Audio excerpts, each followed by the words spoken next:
Welcome to EPG Pathashala. I am A. Poshadri, Assistant Professor, College of Food Science and Technology, Professor J. Shankar, Telangana State Agricultural University. Today we are going to discuss a module on developments in extrusion technology under the course of Advances in Food Science and Technology. So before going to in detail about this module, so what are the objectives of this course? So objectives are the major end of this chapter. We should know what are the extrusion technologies, what are the products, what kind of products are present in the market, and what are the important parameters we should consider while processing, and what sort of ingredients we can mix together while preparing of different foods or snacks and all these things. And most of the snacks foods, this extrusion is a kind of revolution in the snack food. So what are the revolutions have happened in the snack food area or breakfast meal area? So all those things we are going to learn after this course. Okay, so what do you mean by an extrusion? Extrusion is a process. It is a mixing of different unit operations. Here you have, it is a biological reactor, I can say. So here we are mixing the flour. Here flour will be mixed into dough into a kneading process. Then here shearing will happen. That heat cooking will takes place. After cooking, again it compressed through a die. Again a product will come. So in this extrusion process, several unit operations are involved: mixing, kneading, cooking, compressing, and expansion of the product. So all these things are happening in one place. That's why we can call it as a bioreactor. Extrusion is a kind of a bioreactor. So extrusion cooking is two types. One is there are different types of extruders are available. One is a single screw extruder and a tin screw extruder. So before we go into detail single screw or tin screw, what are the basic parts of the extruder? So the basic parts of the extruder is a barrel. It has a barrel. It has a screw inside the barrel. That screw will rotate in the barrel. So because of that rotation, frictional forces are developing and the product get cooked in that heat. And also we are supplying external heat to the product. So it has a hopper, one barrel, one screw, and end of that screw there is a die, and from the die whatever the shape. For example, in the extrusion process you can use n number of shapes. So like pipes like kurkure, like a small crispies or a small cheese ball kind of thing, or like any shape, rings. So any shape you can use. So the origin of extrusion technology, earlier days in India,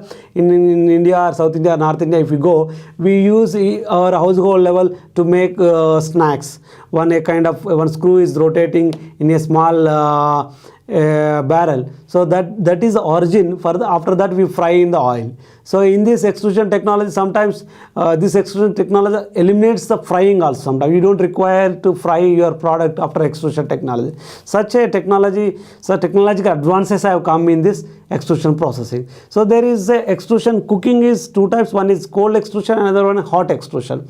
The hot extrusion is the process where we use the temperature, external heat supplied to the barrel or a screw is more than 100 degrees Celsius. If the temperature is more than 100 degrees Celsius, that time again here the screw device to screw mechanism, the distance between the two pitches, two flights basically, that is called pitch.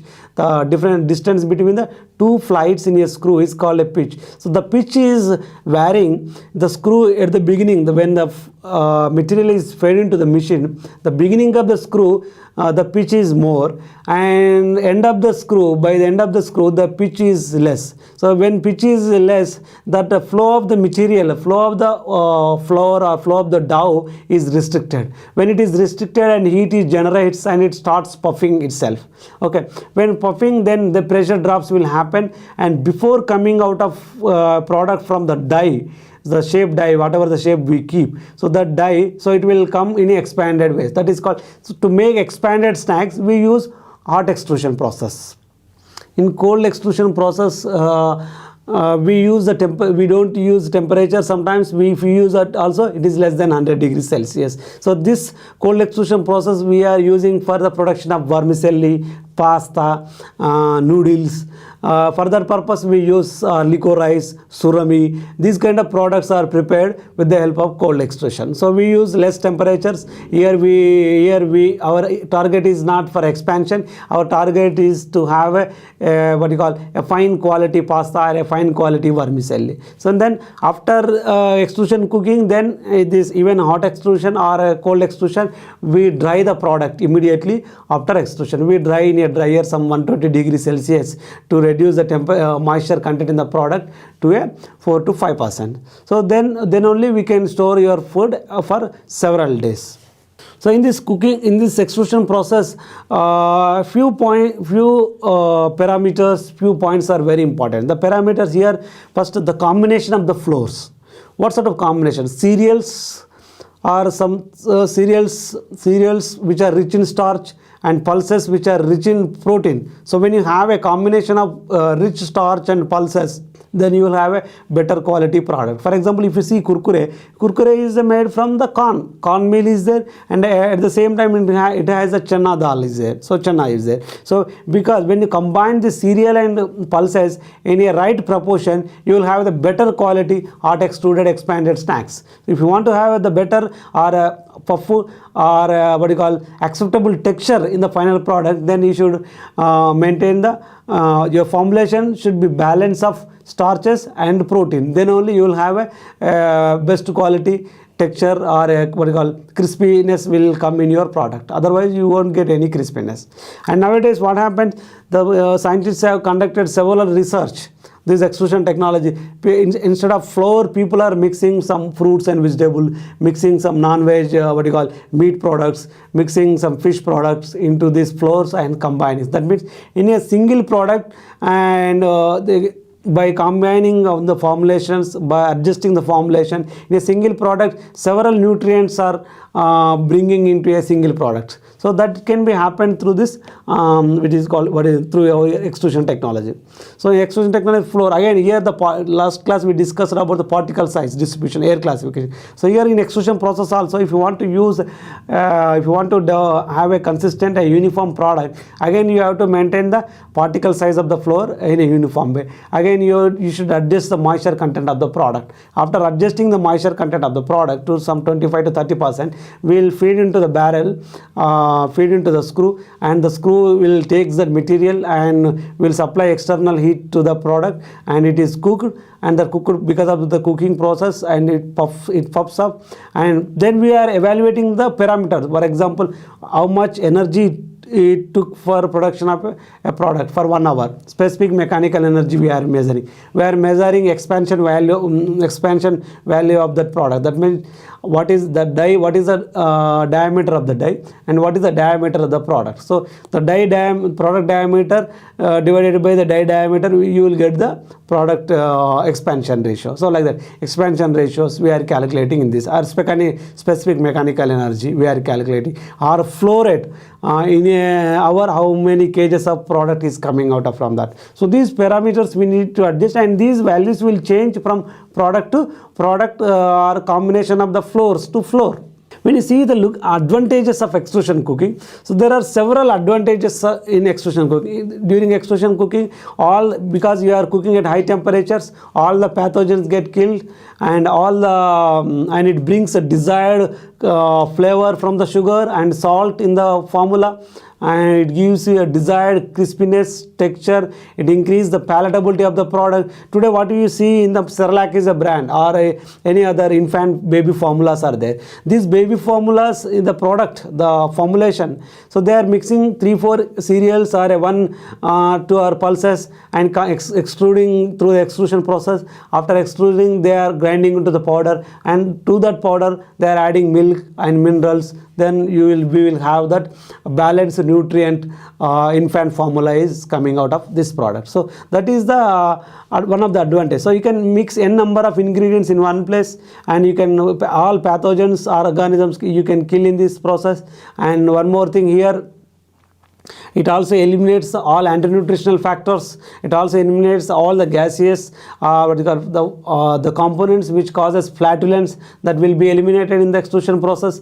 And next, it also improves the what you call some millets are there. Few millets, for example, by looking at their appearance or because of its inherent characteristics, and people won't consume that product regularly. But if you do extrusion cooking through the extruder, and you can consume that, and you can also make some modified starches from the extrusion process. These are the advantages. So generally, extrusion in hot cooking process, we use 120 to 180 degrees centigrade depending on the composition. Sometimes 140 we use, and sometimes in extruder, in some companies are manufacturing extruder with 3 different zones. One zone in at some 70 degrees, next is 90, next 120, like that. So certain zones is also fixed in the extruder. So like that. So when you use high temperature and short period of time, all the organisms get inactivated, enzymes get inactivated, and the palatability of the product will be increases. And after end of the extrusion, the moisture content in the product may be some 15 to 12 to 15%. Again, after extrusion, we have to dry the product to 5 to 6% of moisture level. Then only you can store that product for several days. And if you see some products of these extruder products in cereal based products, examples of extruder foods, cereal based foods, you have expanded snack foods. Expanded snack foods means your kurkure kind of thing. Next, ready to eat puffed breakfast cereals like your baby foods, Kellogg's, all these are the puffed breakfast cereals. Soups, beverages, infant drinks, baby foods, all these are the and weaning foods, pre-gelatinized modified starches, crisp bread, croutons, pasta products, pre-cooked composite flours, all these comes under the cereal based products.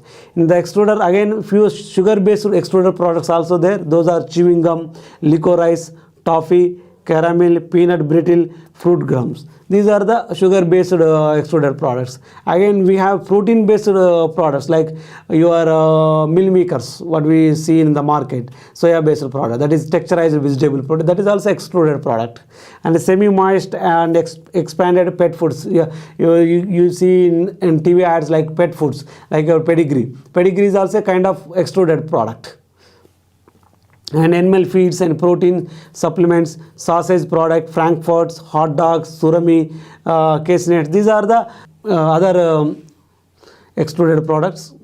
So extrusion processing have the effect on the it inactivates the enzymes present in the raw materials, destruction of certain naturally occurring toxins, reduction of microorganisms in the final product, slightly increases iron bioavailability. For example, in cereals, the bioavailability of iron is less or zinc is less. But when you do extrusion, that phytate components get destroyed during extrusion process, then iron is released or phosphorus is released, then the better absorption may takes place after extrusion processing. And it also helpful in creation of insulin, desensitization starches, loss of lysine, simplification of complex starches, increase of glycemic index of the processed food, destruction of vitamin A, denaturation of the protein. Sometimes some losses also there because you are exposing the food at high temperature. You may lose certain vitamins, certain vital components like lysine is an important essential amino acid. We may going to lose when you use extrusion technology at high temperatures. Hot extrusion processing technology. And sometimes during extrusion processing, all the complex carbohydrates are breaking into simple sugars. That means the glycemic index of that particular product may increase. So the sugar level will be increased when you take that kind of product. So extrusion technology gained much popularity in the present context because of its versatility, because you can use the same extruder for the milk products, for non-veg products, cereal products. You can combine n number of vegetables, you can combine n number of fruits, or you can add, nowadays you can find a colored pasta, green color pasta, red color pasta, yellow color pasta. So this is a possibility because of this equipment. So that's why it's a versatile in nature, these extruders are. Next, reduced cost. This initial investment is high. Once you put that investment on that machine and you can use that machine for several years. There are few companies in the world like Wenger extruders, Klextrol extruders, Buhler extruder. These are the standard companies. They are manufacturing these extruders. They are very standard one. Initial investment is huge, but once you buy that equipment, you can run trouble free several years. and high production rate, so you can increase, because this is a machine, it's a full of automation, so you require less labor, and automation it has high automation, then the production rate is also increasing. Then better product quality, the product cooking and coming out, then there is no extra handling, extra man touch, human touch on that product, so that product can be stored for several months. And no process effluents. So this is another, if any liquid food is there, there is a processing effluents. So waste disposal is a problem. Effluent disposal is a big problem today. So because of this environmental regulation. So in this extrusion process, there is no effluent, zero effluents in the extrusion process. That is also another advantage. Because of that reason also it got much popularity. The major developments in the extrusion, if you see in the extrusion, for example, in extrusion processing, sometimes we may take high temperature. So in that case, the bioactives may damage. So in some milk industry, some other products for preparing of this imitative fats, imitative gels. So in that case, what they are doing, they are pumping the CO2, supercritical fluid CO2 is pumping into the dough of the flour. Then this supercritical fluid will lower the temperature, but the friction will be the same. Then product will expand, and the final product looks like a gel. That means milk fat gel like that it will look like. So that means artificial fats or artificial gels also we can analogs. What we can say, we can develop a rice analog. Similar, it's not the rice, virginal rice, but rice can be prepared by mixing 3-4 ingredients, cereals together, and you can make a rice. You can make dal analog also, like your tur dal, you can make a dal analog from soya bean. So you can develop a number of products. That is the advantage. And in the cold extrusion process, milk proteins, caseinate, soya protein isolates, when you use this cold extrusion technology, then from the dye it will come like a gel. So they can be a fat replacer in different food applications. So to improve the extruded expansion, here as in the beginning of the presentation I said, so when we maintain the right proportion of the cereals and pulses or starches and protein content in the final product, you will have the better expansion ratio. So expansion ratio is measured the product diameter divided by the die diameter. So if the product, some product is having excess, more expansion ratio, that means that product puffed well, and that product tastes crispy in nature, and that product has maximum acceptability in the market when compared to other products. That's why, so that expansion ratio should be always high for the extruded products for better acceptability in the market. And specific mechanical energy, it should consume less energy per hour production. So that is also another important point.